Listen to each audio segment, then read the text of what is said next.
Hi. Hello. నమస్తే అందరికి. Welcome to my channel. ఇప్పుడు మనం చెప్పుకోబోతున్న స్టోరీ 'మనసా పలకవే' ఎపిసోడ్ 22. ఇంకోసారి నన్ను ఏడిపించావంటే ఈసారి ఆంటీతో చెప్పి కొట్టిస్తానేమనుకున్నావు అని అంది సాహిత్య సిద్ధుని చూస్తూ.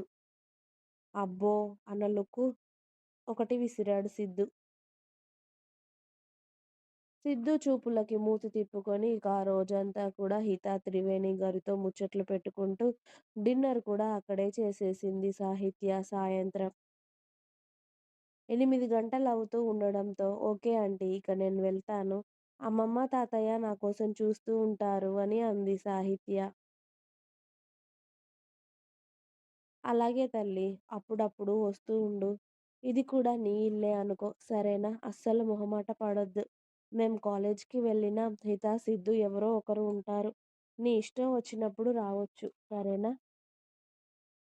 అస్సలు మొహమాట పడొద్దు. ఇదిగో అత్తయ్య గారికి, మావయ్య గారికి కూడా క్యారేజ్ పెట్టానురా. ఇది వాళ్ళకి ఇవ్వు అని ఒక పెద్ద సంచి సిద్ధు చేతిలో పెట్టారు త్రివేణి గారు.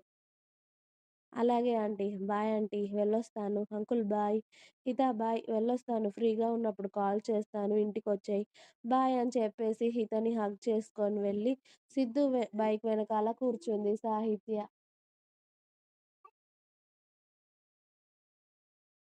చీకటి పడుతున్న సమయం. ఆకాశంలో చంద్రుడు ప్రకాశంగా మెరుస్తున్నాడు.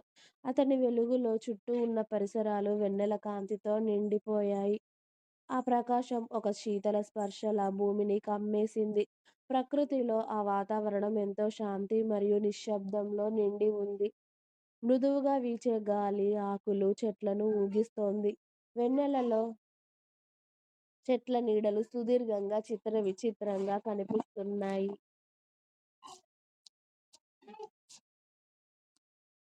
ఆ సమయంలో సిద్ధు ఇంకా సాహిత్య వాళ్ళ బైక్ పైన ప్రయాణం చేస్తున్నారు. బైక్ వేగంగా దూసుకుపోతుంది. గాలి వారి ముఖాలను తాకుతూ వెళ్ళిపోతుంది. సిద్ధు బైక్ నడిపిస్తుండగా సాహిత్య వెనకాల కూర్చొని ఆమె చేతులు అతని భుజంపై వేసింది. బైక్ స్పీడ్ మీద వెళ్తుండగా ఆమె కళ్ళు మెరిసి ఆ క్షణాలను ఆస్వాదిస్తుంది. రహదారి వెన్నెల కాంతిలో తెల్లటి లీనమై కనిపిస్తుంది. వంకర తిప్పలు తిరుగుతూ ఉన్న రోడ్డు, అనుకోని మార్గాల మధ్య బైక్ దూసుకుపోతుంది. చుట్టుపక్కల అడవి ప్రాంతంలో వెన్నెల కాంతి చెట్లపై పడుతూ, చెట్లు మనుగడను గుర్తు చేస్తూ ఉండిపోతున్నాయి. ఆ మధ్యలోని రహదారి చాలా నిశ్శబ్దంగా ఉంది. ఎప్పుడూ ఉండే సగటు రాత్రి కంటే ఎంతో ప్రశాంతంగా ఉంది. అలా సాయంత్రం వేళ చీకట్లు కమ్ముకొని చంద్రుడు నిండుగా కనిపిస్తూ సిద్ధుతో బైక్ పైన వెళ్తూ ఉంటే ఆ సమయం చాలా నచ్చేసింది సాహిత్యకి.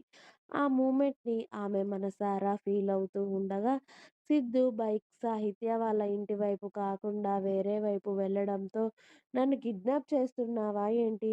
మా ఇంటి వైపు కాకుండా వేరే వైపుకు తీసుకెళ్తున్నావని అడిగింది సాహిత్య అయోమయంగా.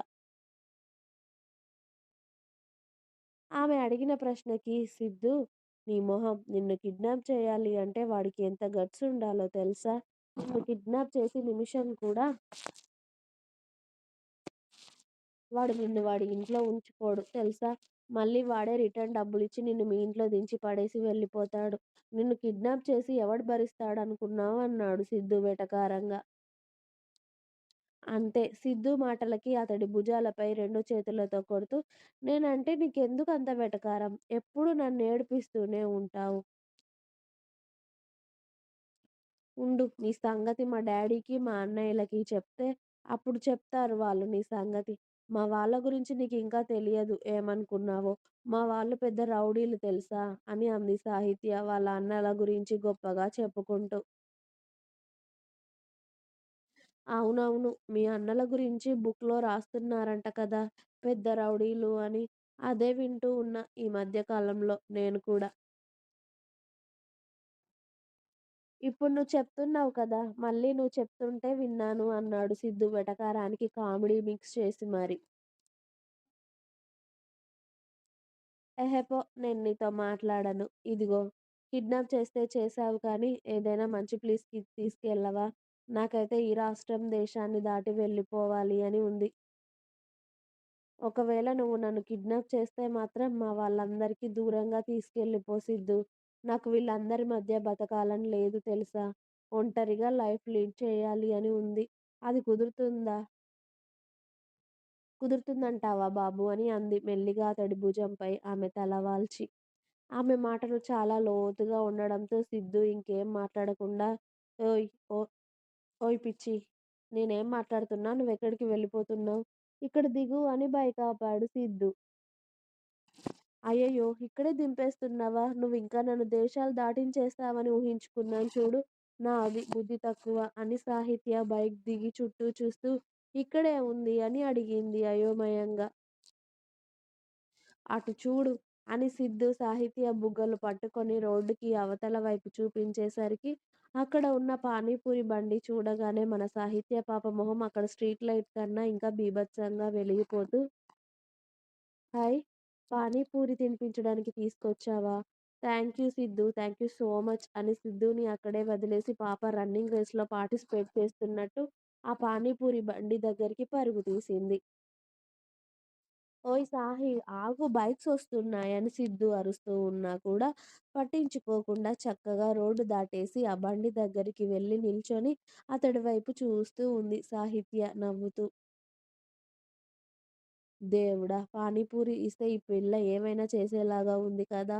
అనుకోని సిద్ధు బైక్ పక్కకి పార్క్ చేసి వెళ్లి ఆ పానీపూరి బండి అతడిని చూడగానే అతడు హాయ్ సిద్ధు అన్నా అని సాహిత్య చేతిలో ఒక ప్లేట్ పెట్టి అందులో చక్కగా వేడి వేడి పానీపూరీలు వేస్తూ ఉంటే మన అమ్మాయి చక్కగా తింటూ ఉంది. ఆ టేస్ట్‌ని ఆస్వాదిస్తూ కళ్ళు మూసుకొని. ఆమె అలా తింటూ ఉంటే సిద్ధు ఆమెని అతడి మొబైల్‌లో 2, 3 ఫోటోలు తీసుకొని "అచ్చం కోతిలా ఉన్నావు తెలుసా ఇలా తింటూ ఉంటే" అని సాహిత్యని వెక్కిరిస్తూ ఉన్నాడు. "నాకెందుకు దిష్టి పెట్టడం? నువ్వు కూడా తినొచ్చు కదా!" అంది పానీపూరి నోట్లో నిండుగా పెట్టుకొని నములుతూ. "నువ్వు తింటున్నావు కదా! అది చాలు తల్లి నాకు. నువ్వు తినేసేయ్" అని సాహిత్య కడుపు నిండా తినే వరకు అక్కడే ఉండి, ఆ తర్వాత ఆమె తిన్న వాటికి డబ్బులు ఇచ్చి సాహిత్య హ్యాండ్ వాష్ చేసుకున్నాక వాటర్ బాటిల్ కొని తీసుకొచ్చి సాహిత్య చేతిలో పెట్టాడు సిద్ధు. ఈ చిన్న చిన్న ఆనందాలే తను కూడా వాళ్ళ ఇంటి దగ్గర కోరుకుంది కానీ, అవేవి ఆమె లైఫ్‌లో జరగలేదు అసలు. ఇప్పుడు సిద్ధు వాటిని ఆమెకు చూపిస్తూ ఉంటే నిజంగా ఆమె హార్ట్ స్కైలో ఫ్లై అవుతున్న ఫీలింగ్. ఎవరైనా వాళ్ళ ఇష్టాలని, అభిరుచులను తెలుసుకొని వాటిని నెరవేర్చిన వారినే కదా ఇష్టపడతారు. ఇప్పుడు సాహిత్య పరిస్థితి కూడా అంతే. ఆమె ఏం కోరుకుంటుందో, ఏం ఆలోచిస్తుందో ముందే సిద్ధు తెలుసుకొని, ఆమె కోరికలు అన్నీ అతడు నెరవేరుస్తూ ఉంటే, సిద్ధు మీద ప్రేమ రోజు రోజుకి పెరిగిపోతుంది సాహిత్యకి. ఇంకా ఉంది.